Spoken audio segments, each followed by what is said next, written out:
minutes could save you 15% or more on car insurance. All the multifunctional items we hold so dear today have their roots in simpler products that became ubiquitous in the 80s, many of which were created by Japanese electronics firms. In the 80s, you saw the advancement of a whole bunch of devices from Sony, from the Walkman to the CD player, the VCR, the Handycam camcorder. And these devices were paving new ground in terms of innovation, but also design. And then we saw other Japanese-based electronics companies follow Sony. In fact, there are one or two that have sort of referred to Sony as their R&D department. Nowhere was Sony's leadership more pronounced than in the realm of music reproduction technology. You started with home stereo systems. Those were shrunk down to a boom box, which you would carry on your shoulder and blast to everyone around you.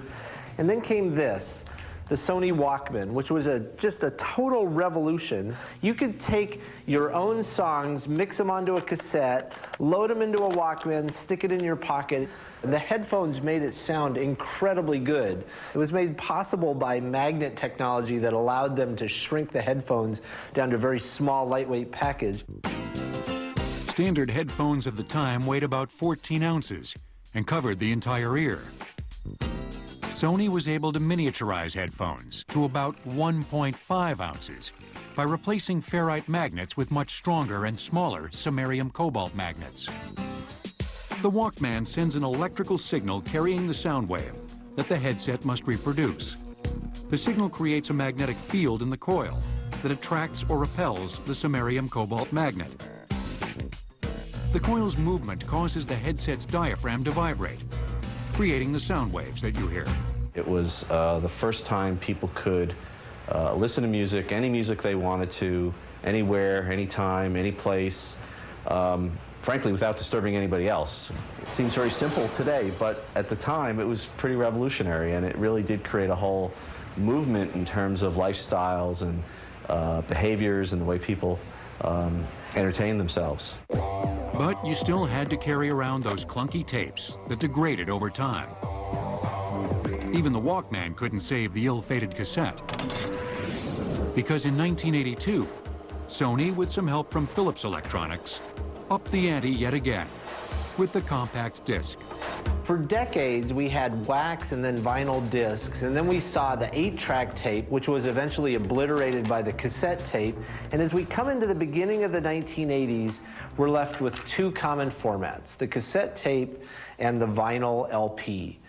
These were both replaced in the early 1980s by this, the compact disc. The CD is a total revolution, and it's a revolution for two reasons. First of all, the information stored on the CD is stored digitally, so that each time you play the CD, you're going to hear exactly the same sound. And the second reason it's revolutionary is because so much information is stored on the CD compared to a vinyl record. It was Sony who specified that the CD be able to hold at least 74 minutes of music, because one of our top executives at the time, Noria Oga, was also a conductor and also very interested in classical music and wanted Beethoven's Ninth Symphony to be able to fit on a CD. A CD starts as a disc 1.2 millimeters thick, made of clear polycarbonate plastic. During manufacturing, billions of pits or scratches are pressed into the plastic in a spiral string. The disc is then coated on one side with so-called super purity aluminum to create a mirrored surface. A film of lacquer protects the aluminum and is painted with a label for the CD. A CD is read by focusing a semiconductor laser through the transparent bottom of the polycarbonate layer. If you were able to grab a hold of that little string somehow and peel it off, you'd find that it's a string half a micron thick, but 3 miles long. The laser beam hits the CD, and it's going to find one of two things when it hits that surface. It's either going to find actual mirror, and it's going to reflect back clearly, or it's going to find one of those tiny scratches, and it's going to get diffused when it reflects off.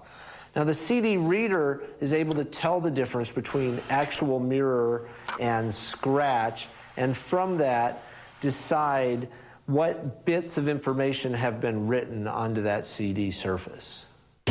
Of course, you needed a CD player. Sony's CDP-101 was also introduced in 1982. Now the trick was to convince consumers to repurchase all their music on the new format. But as people heard it or visited with friends or somehow came in touch with CDs and the quality of the music and the amazing fact that it would always have this great quality, it got adopted very quickly. Also, we came out later with the Discman, which was a CD-based version of the Walkman, making CD a medium for portable music enjoyment. While many used technology to retrieve